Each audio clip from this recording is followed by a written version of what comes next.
Soy un hombre muy anciano, y esto es algo que me sucedió cuando era muy joven, cuando solo tenía 9 años. Corría el año 1914, el verano después de que mi hermano Dan muriera en el campo oeste, y 3 años antes de que Estados Unidos interviniera en la Primera Guerra Mundial. Nunca he contado a nadie lo que pasó aquel día en la bifurcación del río, y nunca lo haré, al menos no de palabra. Sin embargo, he decidido escribirlo en este libro que dejaré sobre la mesilla de noche junto a mi cama. No puedo escribir durante un largo rato porque las manos me tiemblan mucho y apenas me quedan fuerzas, pero no creo que me lleve demasiado tiempo. Puede que alguien encuentre algún día lo que he escrito. Me parece probable, porque es muy humano abrir un libro titulado Diario después de la muerte de su dueño. Por ello, considero probable que mis palabras lleguen a leerse. Otra cosa es si alguien les dará crédito. Casi seguro que no, pero da igual. No me interesa la credibilidad, sino la libertad, y he descubierto que escribir puede proporcionarla. Durante 20 años fui autor de una columna titulada Hace mucho en un lugar lejano para el Call de Castle Rock, y sé que en ocasiones funciona así. Lo que escribes a veces te abandona para siempre, como una fotografía vieja expuesta al sol hasta que queda totalmente blanca. Rezo a alcanzar ese nivel de liberación. Un hombre de 90 años debería haber superado hace mucho los terrores de la infancia, pero a medida que me asolan los achaques como olas que lamen con cada vez mayor insistencia un castillo de arena construido sin mimo, ese rostro terrible se me aparece con claridad creciente. Reluce como una estrella oscura en las constelaciones de mi infancia. Puedo olvidar lo que hice ayer, a quién he visto en mi habitación del geriátrico, lo que he dicho o lo que me han dicho, pero el rostro del hombre del traje negro se torna cada vez más claro, más cercano, y recuerdo cada palabra que me dijo. No quiero pensar en él, pero no puedo evitarlo, y a veces, por la noche, mi viejo corazón late con tal fuerza e intensidad que tengo la sensación de que me saltará del pecho. Por ello desenrosco el capuchón de mi estilográfica y obligo a mi mano temblorosa a escribir esta absurda anécdota en el diario que una de mis bisnietas, cuyo nombre no recuerdo, al menos ahora mismo, aunque sé que empieza por S, me regaló la pasada Navidad, y en el que nada he escrito hasta ahora. Pero ahora sí. Ahora voy a escribir la historia de cómo conocí al hombre del traje negro en la orilla del río Castle una tarde del verano de 1914. La población de Moton era un mundo distinto en aquellos tiempos, más distinto de lo que podría llegar a describir. Era un mundo sin aviones rugiendo en el cielo, un mundo casi libre de coches y camiones, un mundo en el que el aire todavía no estaba dividido en carriles y porciones por los cables de la electricidad. No había una sola calle asfaltada en todo el pueblo, y el barrio comercial no consistía más que en el Ultramarinos de Corson, la ferretería de Tooth, la iglesia metodista, la escuela, el ayuntamiento y el restaurante de Harry, a 800 metros de allí, que mi madre, con infinito desdén, llamaba la licorería. Pero la diferencia principal estribaba en el modo en que vivía la gente, el aislamiento en que vivían. No sé si las personas nacidas en la segunda mitad del siglo XX pueden creérselo, aunque tal vez afirmen que se lo creen para mostrarse corteses con los ancianos como yo. En el oeste de Maine no existían los teléfonos para empezar. Faltaban 5 años para que se instalara el primero, y cuando pusieron uno en mi casa, yo ya tenía 19 años e iba a la Universidad de Maine en Orono. Sin embargo, todo eso no es más que la punta del iceberg. El médico más cercano vivía en Casco, y el pueblo constaba apenas de una docena de casas. No había barrios, A decir verdad, ni siquiera sé si conocíamos esa palabra, aunque sí existía un término, vecindad, que hacía referencia a las funciones organizadas en la iglesia y a los bailes. Y los campos sin cultivar eran la excepción y no la regla. Fuera del casco urbano, las casas eran granjas muy separadas unas de otras, y desde diciembre hasta mediados de marzo permanecíamos arrebujados en los pequeños bolsillos de calor que denominábamos familias. Nos arrebujábamos, escuchábamos el silbido del viento en la chimenea y esperábamos que nadie cayera enfermo, se rompiera una pierna o perdiera el juicio, como el granjero de Castle Rock que había descuartizado a su mujer y a sus hijos 3 inviernos antes, alegando después en el juicio que los fantasmas lo obligaron a hacerlo. En aquellos días, previos a la Gran Guerra, casi todo Moton era bosque y ciénaga, grandes espacios oscuros cubiertos de musgo e infestados de mosquitos, serpientes y secretos. En aquellos tiempos había fantasmas por todas partes. El episodio al que me refiero tuvo lugar un sábado. Mi padre siempre me daba una lista de tareas, incluyendo algunas que habrían correspondido a Dan de no haber muerto. Era mi único hermano, y había muerto como consecuencia de la picadura de una abeja. Había transcurrido 1 año desde la tragedia, pero mi madre seguía sin querer aceptarlo. Decía que tenía que haber sido otra cosa, que nadie moría a consecuencia de la picadura de una abeja. Cuando Mama Sweet, la dama más anciana del comité de damas metodistas, intentó contarle en invierno, durante la cena de la iglesia, que su tío predilecto había corrido la misma suerte en 1873, mi madre se tapó los oídos, se levantó y salió del sótano de la iglesia para no volver, sin que mi padre pudiera hacer nada para convencerla. Afirmaba que ya no quería saber nada de la iglesia y que si tenía que volver a ver a Helen Robichaud, el verdadero nombre de Mama Sweet, le arrancaría los ojos sin poder contenerse. Ese día en particular, papá quería que partiera leña para el fogón, arrancara las malas hierbas de las alubias y los pepinos, bajara heno del pajar, sacara 2 jarras de agua para ponerlas al fresco y rascara toda la pintura vieja que pudiera del mamparo del sótano. Cuando acabara, podía ir a pescar si no me importaba ir solo, ya que él tenía que ir a ver a Bill Eversham para hablar de unas vacas. Contesté que no me importaba ir solo, y papá sonrió como si no le sorprendiera mi respuesta. La semana anterior me había regalado una caña de bambú, no porque fuera mi cumpleaños ni nada, sino porque a veces le gustaba regalarme cosas, y me moría de ganas de probarla en el río Castle, que era con mucho el río más cargado de truchas que había visto en mi vida. «Pero no te metas demasiado en el bosque», me advirtió. «No vayas más allá de la bifurcación». «No, señor». «Prométemelo». «Sí, señor, lo prometo». «Y ahora prométeselo a tu madre». Estábamos de pie junto a la puerta trasera. Yo me dirigía a la fuente con las jarras de agua cuando mi padre me detuvo. En ese momento me hizo volver hacia mi madre, que estaba de pie ante el mostrador de mármol, bañada en la intensa luz matutina que entraba por el ventanal situado sobre el fregadero. Un rizo le descendía por un lado de la frente hasta rozarle la ceja. ¿Ven con qué precisión lo recuerdo todo?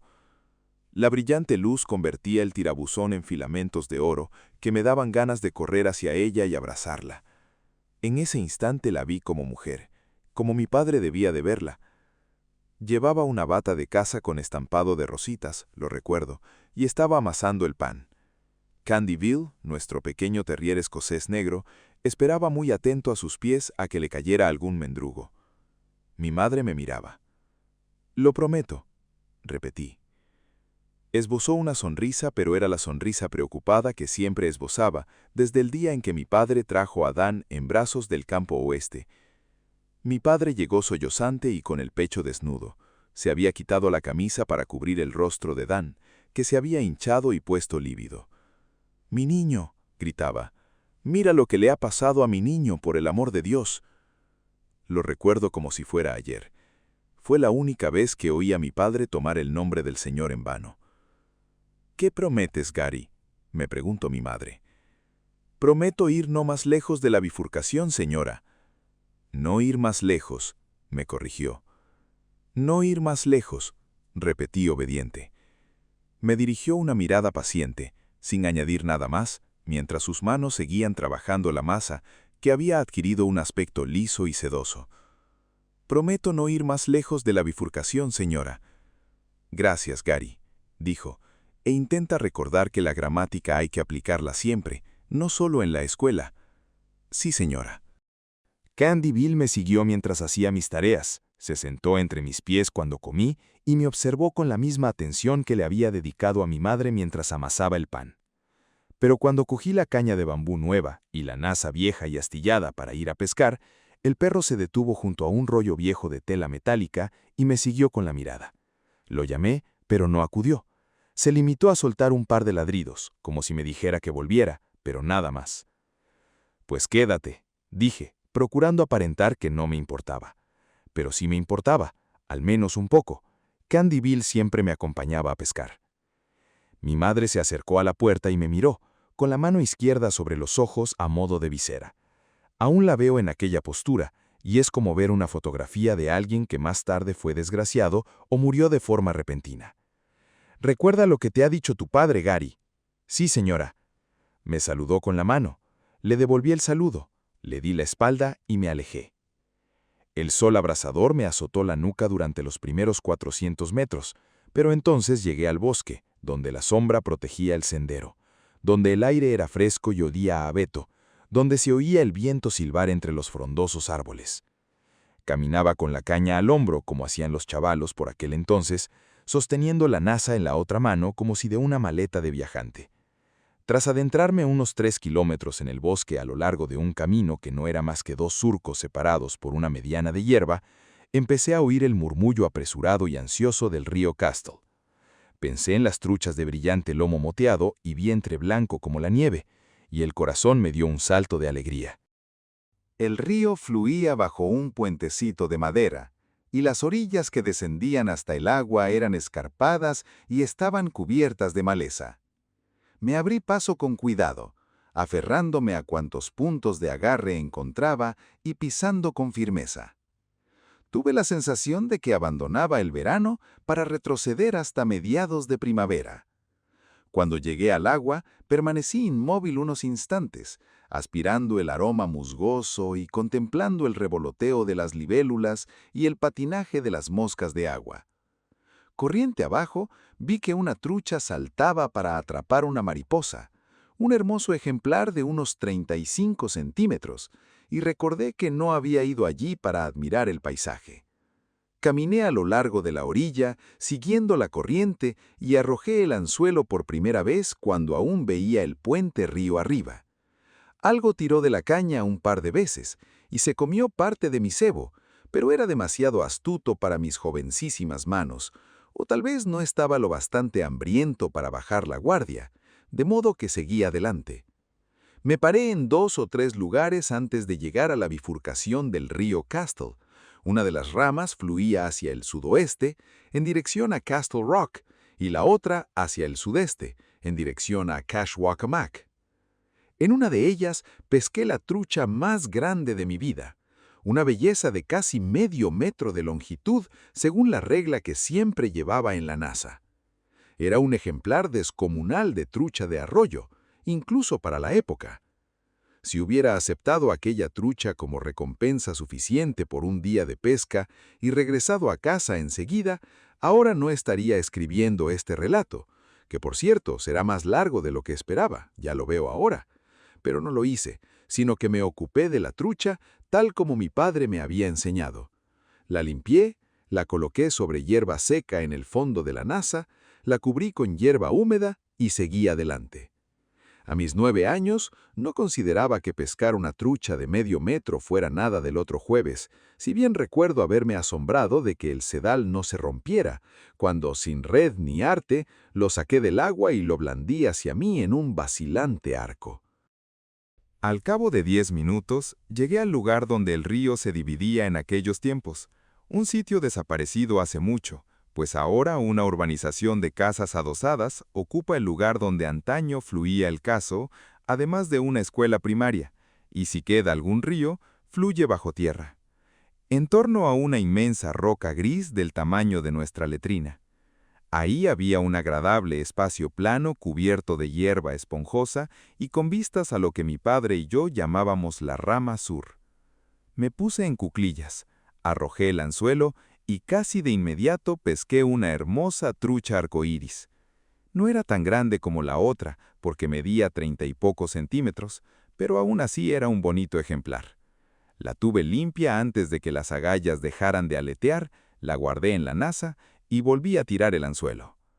Esta vez no picó ningún pez al momento, de modo que me tumbé de espaldas para contemplar la tira de cielo azul que se veía a lo largo del curso del río. Las nubes lo surcaban de oeste a este, e intenté identificar formas conocidas en ellas. Vi un unicornio, un gallo y luego un perro que se parecía un poco a Candyville. Estaba buscando la siguiente forma cuando me quedé adormilado. O quizá me dormí del todo, no lo sé a ciencia cierta. Lo único que sé es que un tirón del sedal tan fuerte que a punto estuvo de arrancarme la caña de las manos fue lo que me despertó aquella tarde.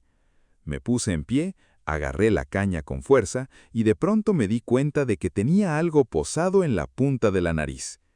Me puse visco y comprobé que se trataba de una abeja. El corazón me dio un vuelco y por un terrible instante estuve convencido de que me haría pis encima.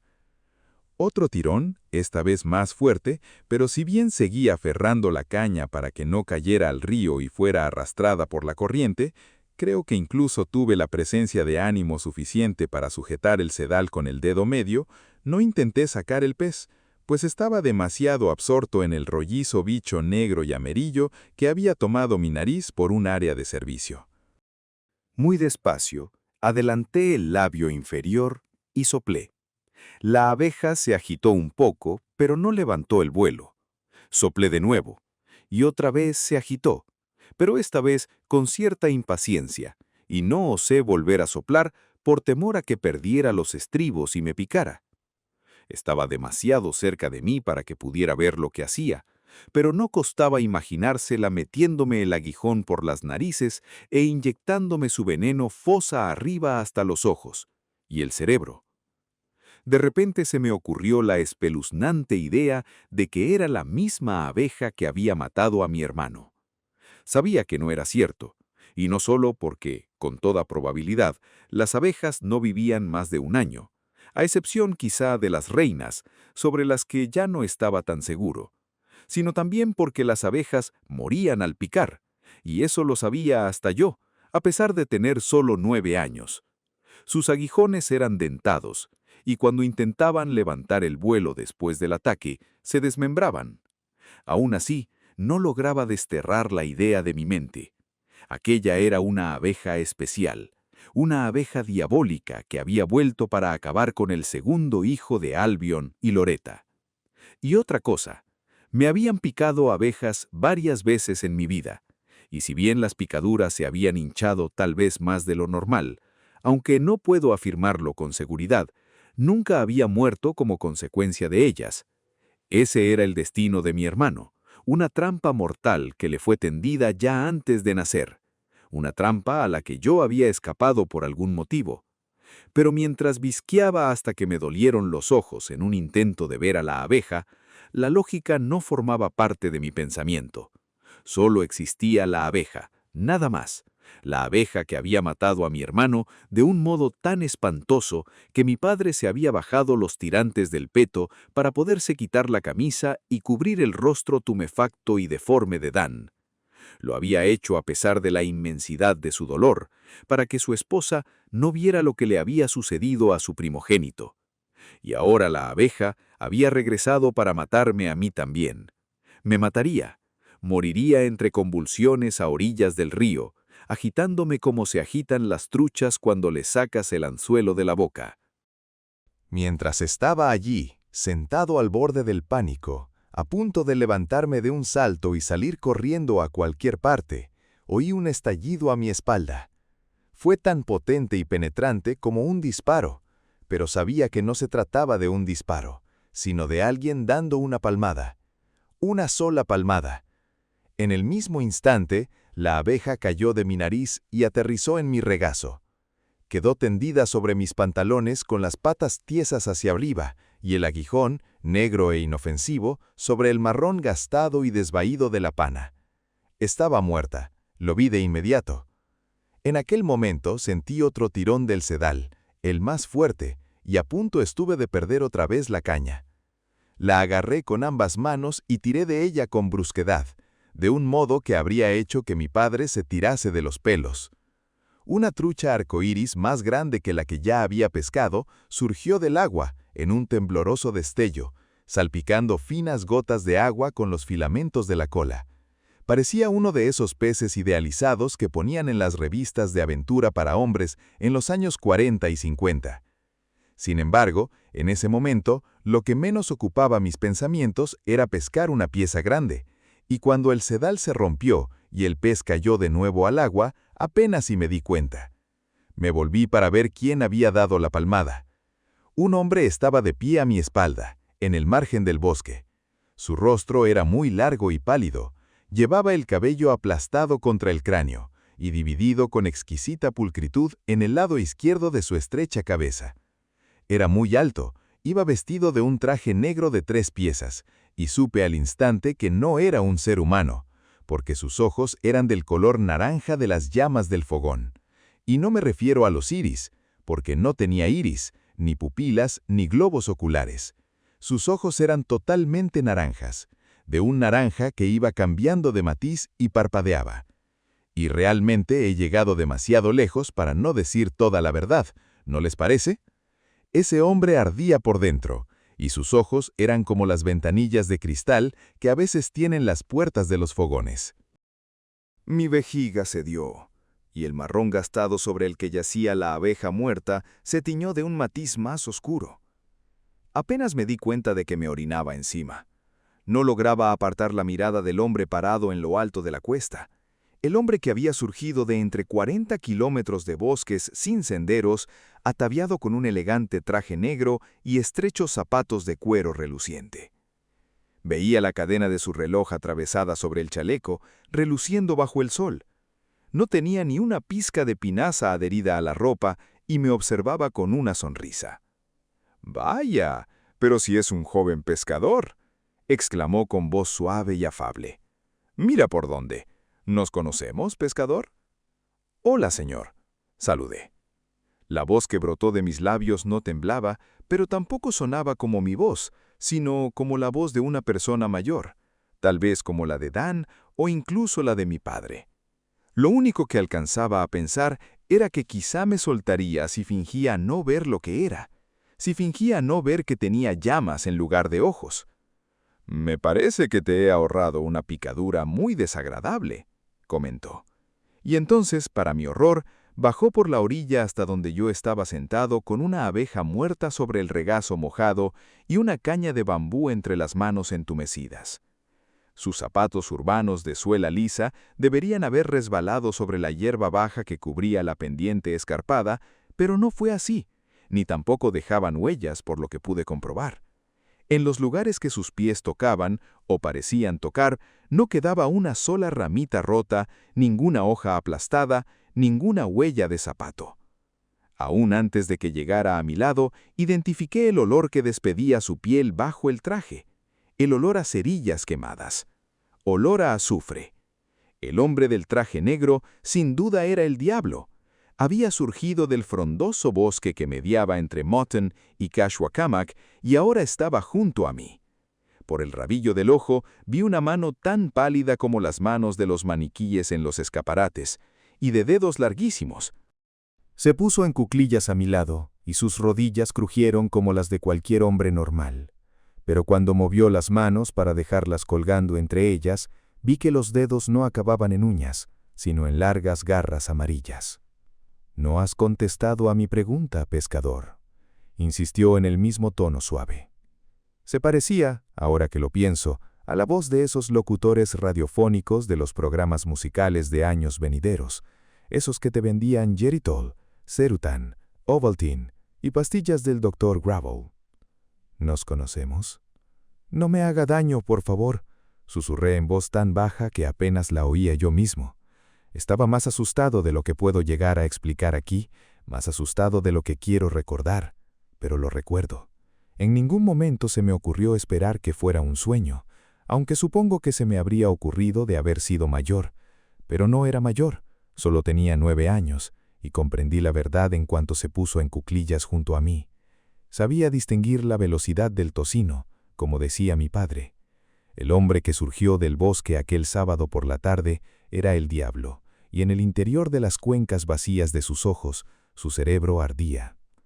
«Oh, me ha parecido oler algo», comentó como si no me hubiera oído, aunque yo sabía que sí me había oído. «Algo mojado». Se inclinó hacia mí con la nariz por delante, como quien se adelanta para oler una flor. De pronto me fijé en algo espantoso. A medida que la sombra de su cabeza flotaba sobre la orilla, la hierba que tocaba se marchitaba y moría. Bajó la cabeza hacia mis pantalones y husmeó con los ojos ardientes entornados, como si aspirara una fragancia sublime y pretendiera concentrarse por entero en ella. ¡Horror! ¡Horror de los horrores! Ópalos, zafiros y amatistas. Gary va dejando pistas, recitó acto seguido, y se tumbó de espaldas sobre la plataforma, riéndose como un lunático. Consideré la posibilidad de salir huyendo, pero mis piernas parecían totalmente ajenas a mi cerebro. Pese a todo, no lloraba. Me había hecho pis encima como un bebé, pero no lloraba. Estaba demasiado asustado para llorar. De repente supe que iba a morir, probablemente de un modo doloroso, pero lo peor era que eso no iba a ser lo peor. Lo peor tal vez empezara después de mi muerte. Me levanté con brusquedad, mareado por el hedor a cerilla quemada que despedía su traje. Aquel rostro estrecho y blanco puntuado por 2 ojos ardientes me observaba solemne, pero también con cierto humor. Parecía reírse en su fuero interno. «Malas noticias, pescador», anunció. «Traigo malas noticias». No podía más que mirarlo. Su traje negro, los elegantes zapatos negros, los dedos largos y pálidos rematados por garras. «Tu madre ha muerto». «¡No!», grité. La evoqué amasando el pan, con el rizo colgándole sobre la frente hasta rozar la ceja, de pie bajo la intensa luz de la mañana, y el terror volvió a adueñarse de mí, pero no por mí esta vez.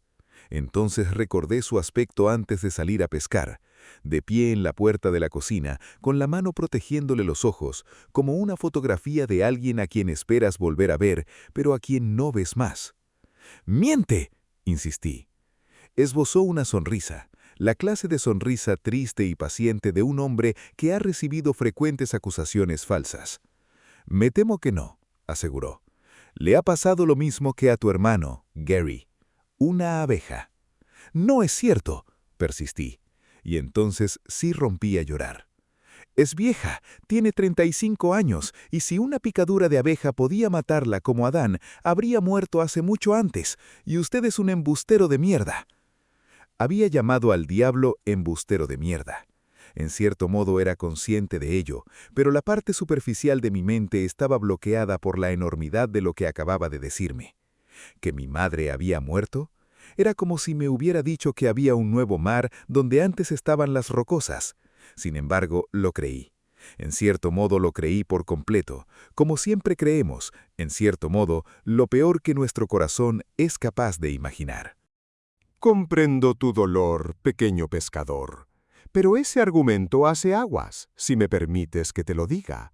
Repuso en un tono burlonamente consolador que era horrible, enloquecedor, carente de lamento y de pena. Uno puede pasarse la vida entera sin ver un sinsonte, pero eso no significa que no existan. Tu madre... Una trucha saltó en el agua. El hombre del traje negro frunció el entrecejo y la señaló con el dedo. La trucha se retorció en el aire hasta el extremo de que pareció a punto de romperse por la cola, y cuando cayó de nuevo en el río Castle, se alejó flotando sin vida. Chocó contra la gran roca negra donde se dividían las aguas, dio 2 vueltas en el remolino que allí se formaba y siguió flotando en dirección a Castle Rock. Entretanto, el sobrecogedor desconocido volvió de nuevo sus ojos ardientes hacia mí y me miró con una sonrisa caníbal en la boca de dientes diminutos y afilados. «A tu madre nunca le había picado una abeja», explicó.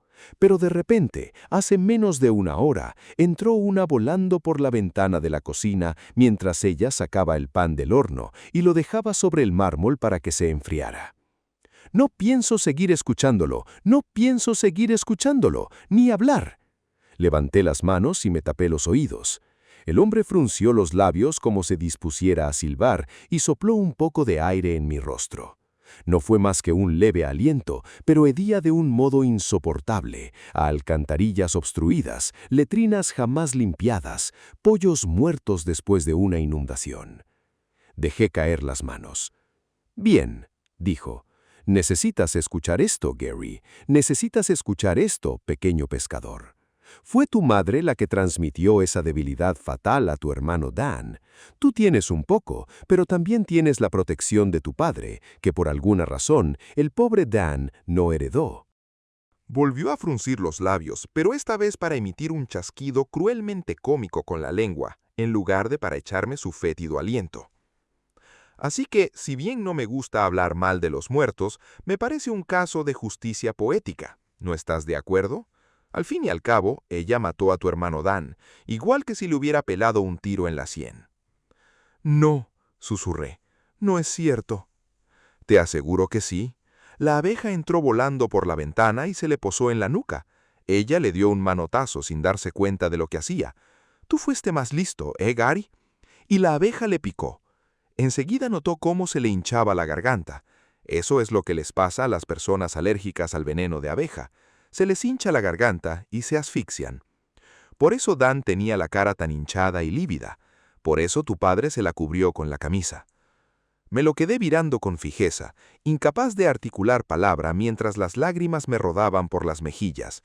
No quería creerle, y sabía por las clases de la escuela parroquial que el demonio es el padre del embuste. Pero le creía.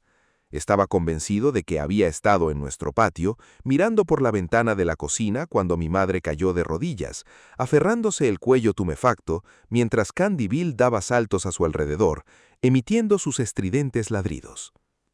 Y los ruiditos espantosos que hacía, prosiguió el hombre del traje negro en tono reflexivo. Se arañaba la cara, los ojos se le salían de las órbitas, lloraba. Se detuvo un instante antes de continuar. Lloraba mientras moría, ¿no te parece precioso? Y lo mejor de todo es que, cuando ya estaba muerta, cuando llevaba en el suelo unos 15 minutos, en medio de un silencio absoluto, puntuado tan solo por el tic-tac del fogón, con el aguijón de la abeja aún clavado en la nuca, pequeño, tan pequeño, ¿sabes lo que ha hecho Candy Bill? Ese granujilla le ha lamido las lágrimas, primero las de un ojo y luego las del otro. El hombre del traje negro contempló unos instantes el río con expresión triste y pensativa. Cuando se volvió de nuevo hacia mí, la mirada compungida se había esfumado como un sueño, y en su rostro se pintaba una expresión entre impasible y ávida, como el cadáver de un hombre que murió hambriento. Sus ojos seguían ardiendo, y entre sus labios pálidos se adivinaban los dientecillos afilados. «Me muero de hambre», comentó de repente. «Te voy a matar, te abriré en canal y me comeré tus entrañas, pequeño pescador. ¿Qué te parece?» «No», intenté decir, «no, por favor», pero de mis labios no brotó sonido alguno. Comprendí que hablaba en serio, muy en serio. «Es que tengo tanta hambre», exclamó entre quejumbroso y burlón. «Además, te aseguro que no te conviene seguir viviendo sin tu madre, porque tu padre es de los que necesitará un agujero calientito donde meterla, y si tú eres el único que tiene a mano, pues a por ti irá. Te ahorraré tan desagradable y violenta experiencia. Y por si fuera poco, irás al cielo, no lo olvides. Las almas asesinadas siempre van al cielo. Así que ambos serviremos a Dios esta tarde, Gary. Qué bien, ¿verdad?» Alargó hacia mí aquella mano de dedos largos y pálidos, y sin ser consciente de ello, abrí la nasa, hundí la mano hasta el fondo y saqué la enorme trucha que había pescado, aquella con la que debería haberme dado por satisfecho.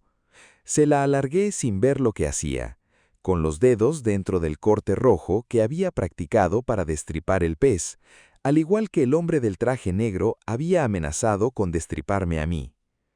El ojo vidrioso del animal me miraba soñador, y el anillo dorado que rodeaba el centro negro me recordó la alianza de mi madre, y en ese momento la vi tendida en su ataúd, con el sol arrancando destellos al anillo, y supe que era cierto, que le había picado una abeja, que se había asfixiado en la cocina cálida y envuelta en la dulce fragancia del pan, que Candy Bill le había lamido las lágrimas agonizantes de las mejillas hinchadas. ¡Pez grande!, rugió el hombre del traje negro con voz gutural y codiciosa. ¡Oh, pez grande! Me arrebató la trucha y se la metió en una boca que se abría más de lo que podía abrirse cualquier boca humana. Muchos años más tarde, cuando tenía 65, sé que tenía 65 porque fue el verano en que me jubilé como profesor, fui al acuario de Nueva Inglaterra y por fin vi un tiburón. La boca abierta del hombre del traje negro era como la de ese tiburón, solo que el gaznate era de color naranja brillante, del mismo color que sus horripilantes ojos, y sentí en el rostro el calor que emanaba, como se siente una ola de calor repentina delante de la chimenea cuando prende un tronco muy seco. Y no eran imaginaciones mías, lo sé, porque justo antes de que se deslizara la cabeza de mi trucha de medio metro entre las mandíbulas abiertas de par en par, vi que las escamas de los costados del pez se levantaban y rizaban como virutas de papel flotando sobre una incineradora abierta. Se embutió el animal en la boca como un tragasables de feria. No masticó, y los ojos ardientes casi se le salieron de las órbitas, como si realizara un gran esfuerzo.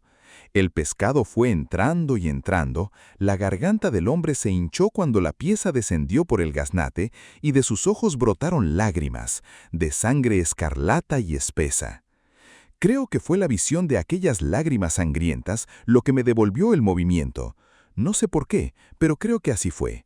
Me levanté de un salto como impulsado por un resorte, me di la vuelta, con la caña de bambú aún en la mano, y huí orilla arriba, inclinado hacia adelante y batiendo la áspera maleza con la mano libre en un intento de alcanzar la cima lo antes posible.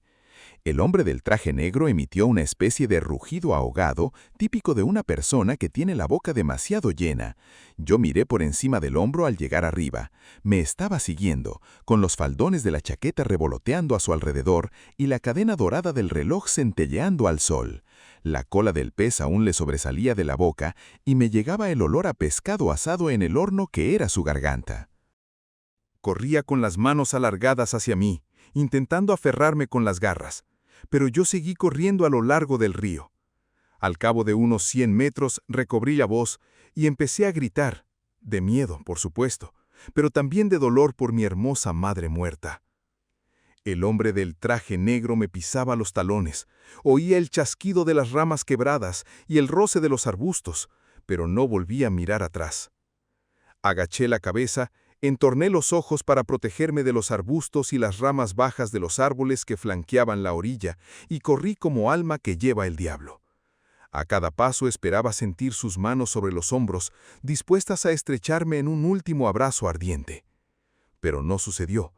Un rato después, seguramente no más de 5 o 10 minutos, aunque se me antojó una eternidad, vi el puente entre el follaje y las agujas de los abetos, aún gritando, pero ya sin resuello. Como un hervidor que se ha quedado sin agua, alcancé aquella segunda orilla más empinada y subí por ella.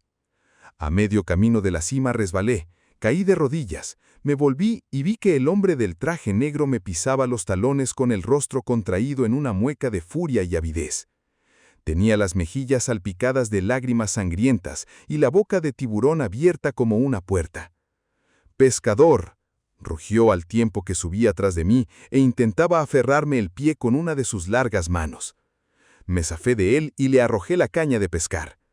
La hizo a un lado sin esfuerzo, pero el gesto le enredó los pies y lo hizo caer de rodillas. No esperé a ver qué más le pasaba. Seguí corriendo hasta la cima. A punto estuve de resbalar al llegar arriba, pero conseguí agarrarme a los postes de soporte del puente y salvarme.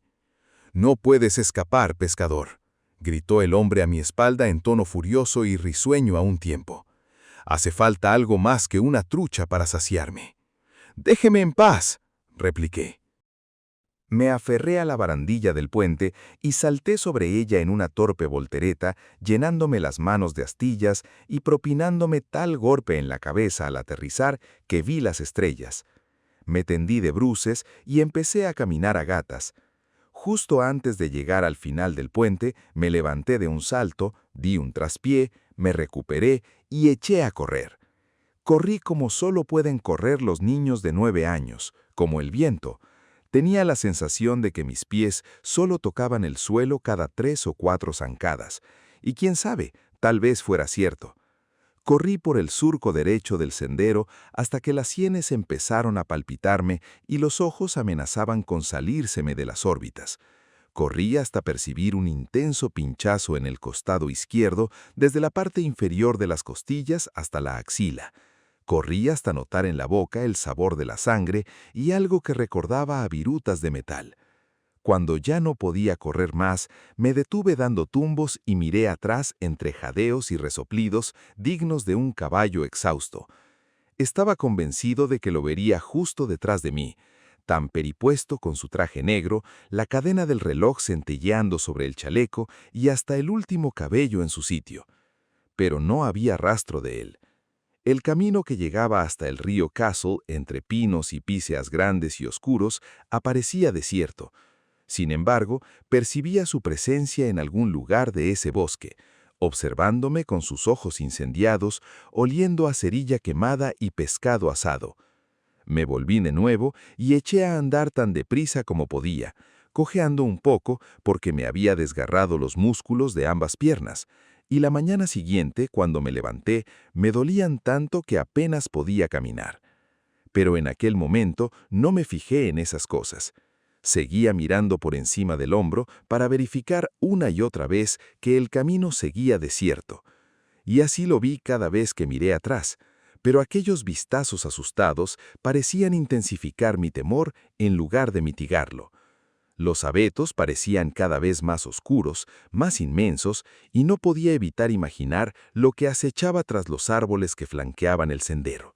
Largas y enmarañadas pistas forestales, trampas en las que podías romperte la pierna, barrancos donde podía vivir cualquier clase de alimaña.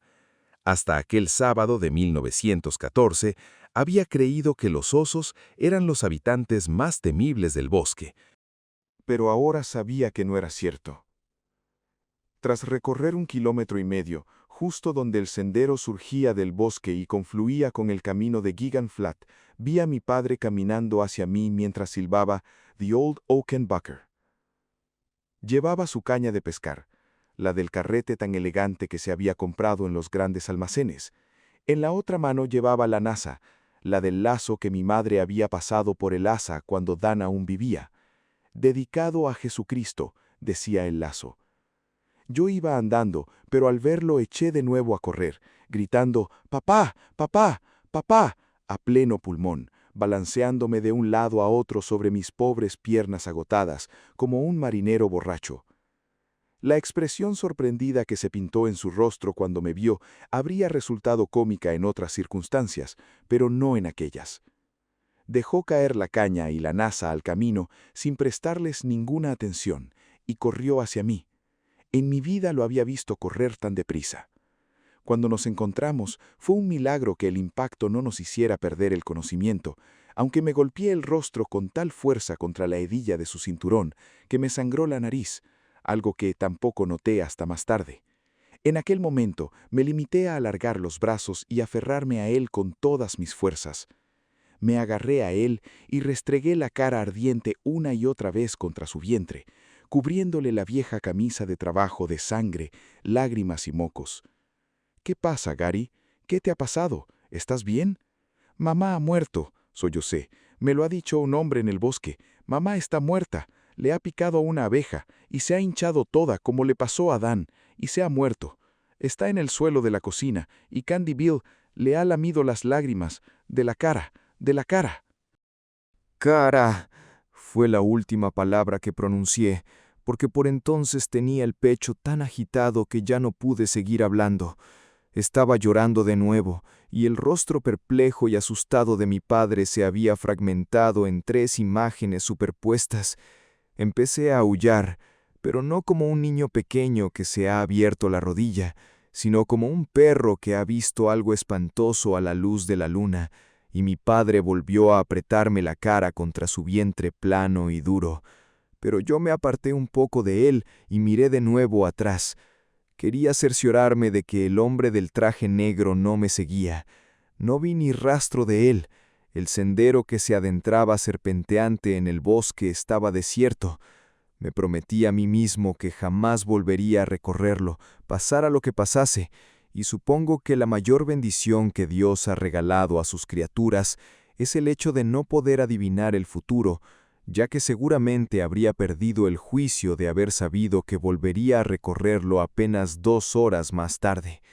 Sin embargo, en ese momento únicamente sentí alivio al comprobar que estábamos solos. Pero entonces pensé en mi madre, en mi hermosa madre muerta. Volví a apoyar la cara contra el vientre de mi padre y lloré un rato más. «Gary, escúchame», me dijo al cabo de unos instantes. Seguí llorando. Mi padre me dio unos momentos más y por fin me levantó el mentón para que mirarle a los ojos y que yo pudiera mirarle a él. «Tu madre está bien», aseguró. No podía más que mirarlo con el rostro arrasado de lágrimas. No le creía. No sé quién te ha dicho lo contrario, ni qué clase de desgraciado sería capaz de dar semejante susto a un niño, pero te juro por Dios que tu madre está bien. Pero el hombre dijo que... Me importa un comino lo que haya dicho. Volví de casa de Eversham antes de lo previsto porque en realidad no quiero vender ninguna vaca, y decidí que iría a pescar contigo. Fui a buscar la caña y la nasa, y tu madre preparó un par de bocadillos de mermelada para los dos, con el pan recién hecho, aún calientito. Así que estaba bien hace media hora, Gary, y te aseguro que nadie que haya ido al río desde aquí puede haberse enterado de algo diferente en solo media hora. Se volvió. ¿Quién era ese hombre? ¿Y dónde estaba? Voy a encontrarlo y darle una paliza de 1000 demonios. En solo 2 segundos se me ocurrieron 1000 cosas, o al menos eso me pareció, pero el último de aquellos pensamientos fue quizá el más intenso.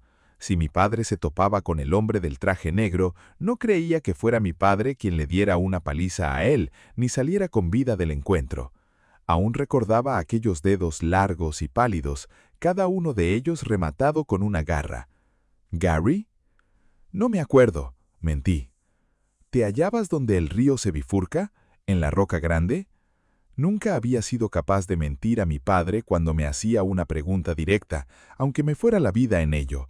Sí, pero no vayas, imploré al tiempo que lo hacía del brazo con ambas manos y tiraba fuerte. No vayas, por favor, aquel hombre daba mucho miedo. Y siguiendo una inspiración repentina, añadí, creo que llevaba un arma. Mi padre me observó con aire pensativo. Puede que no hubiera ningún hombre, puede que te quedaras dormido mientras pescabas y tuvieras una pesadilla, como cuando soñabas con Dan el invierno pasado. Era cierto que había tenido muchas pesadillas sobre Dan el invierno anterior, sueños en los que yo abría la puerta de nuestro armario o de la oscura y aromática bodega de la sidra y lo veía allí de pie, mirándome con aquella cara lívida e hinchada. De muchos de aquellos sueños había despertado gritando, despertando de paso a mis padres.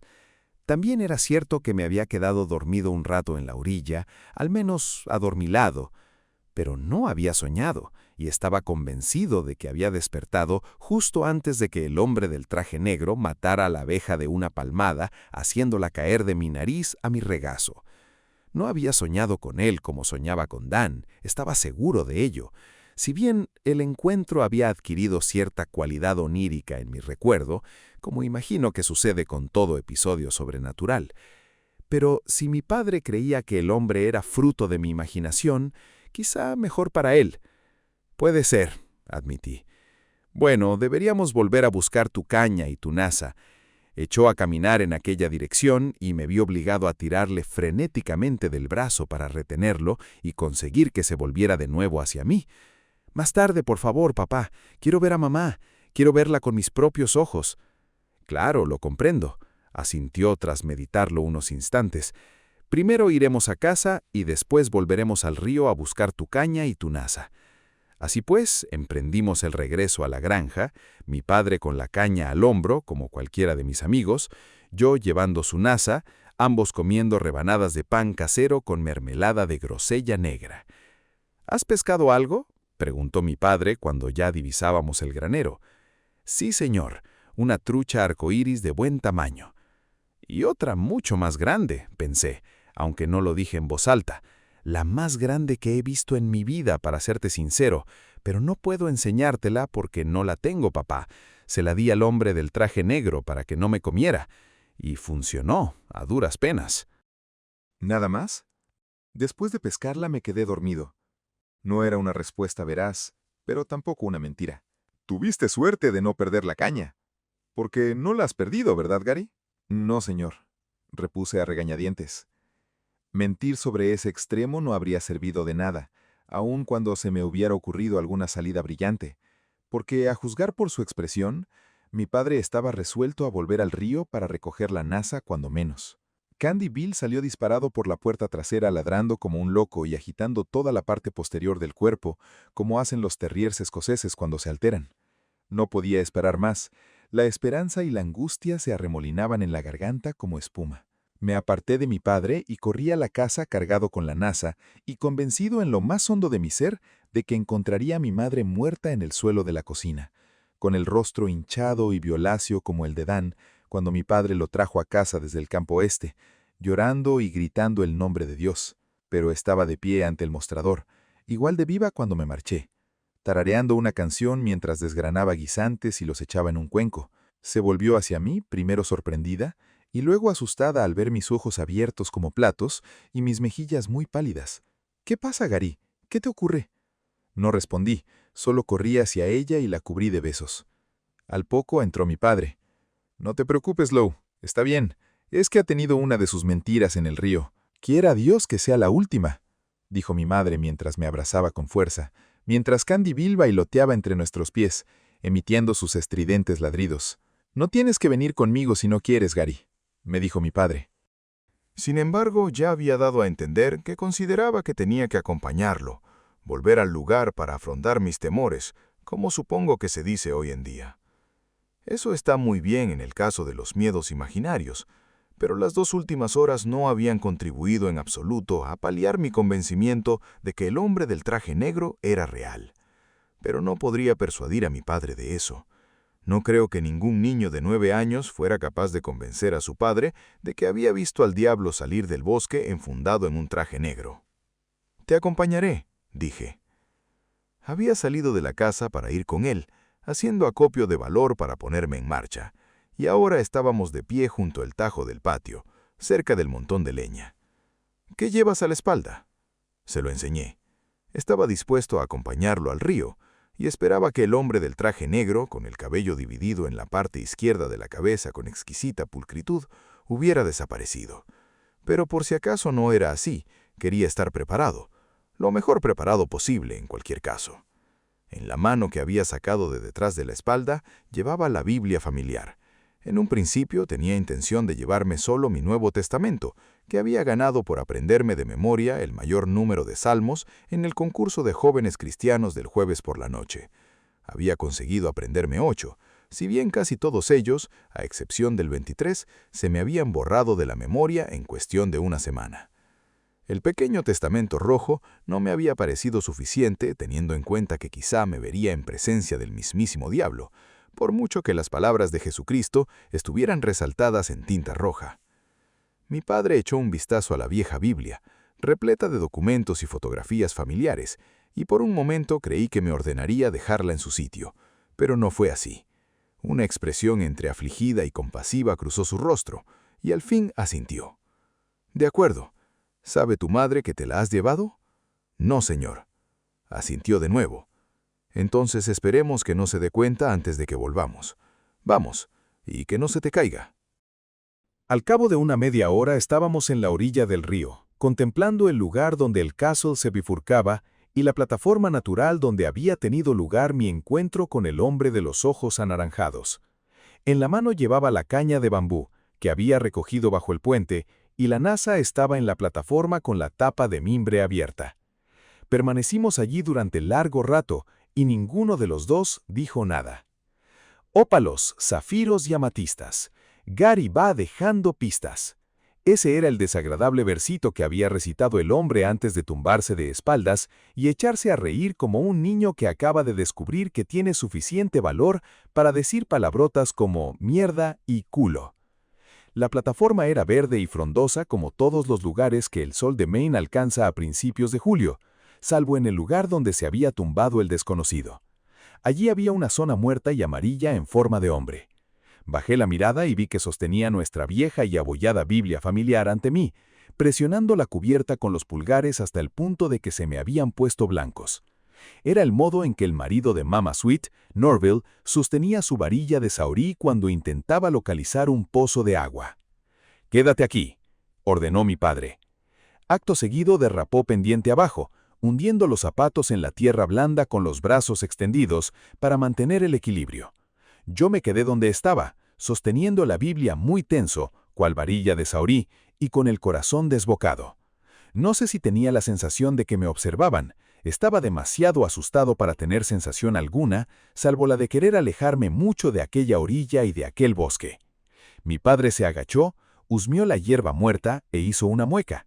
Yo sabía lo que olía, algo parecido a cerillas quemadas. Luego cogió mi nasa y subió la cuesta con paso apresurado. Miró un instante a sus espaldas para asegurarse de que nada ni nadie lo seguía.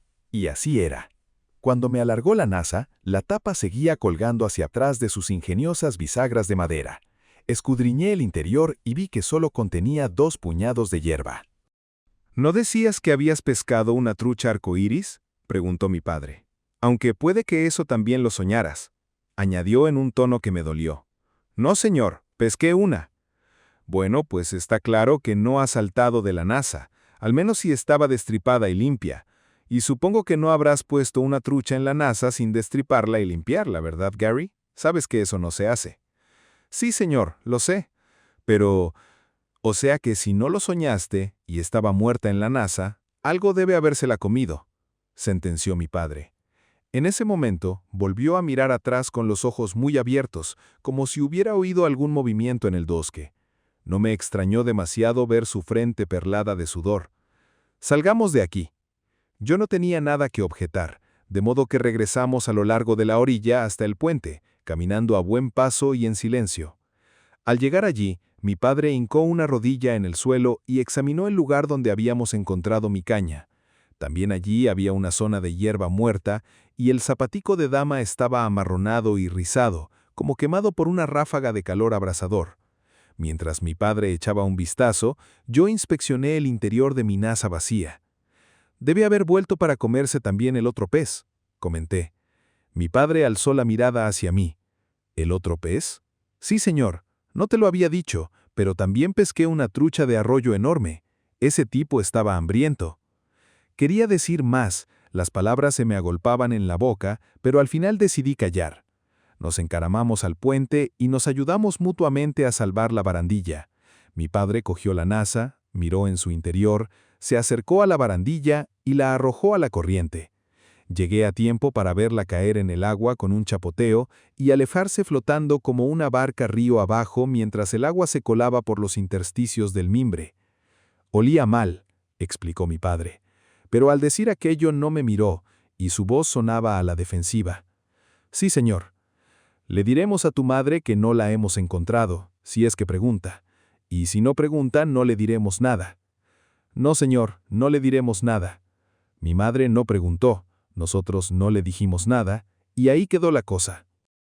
Desde aquel día han transcurrido 81 años, y durante muchos de ellos ni siquiera pensé en el asunto, al menos mientras estaba despierto.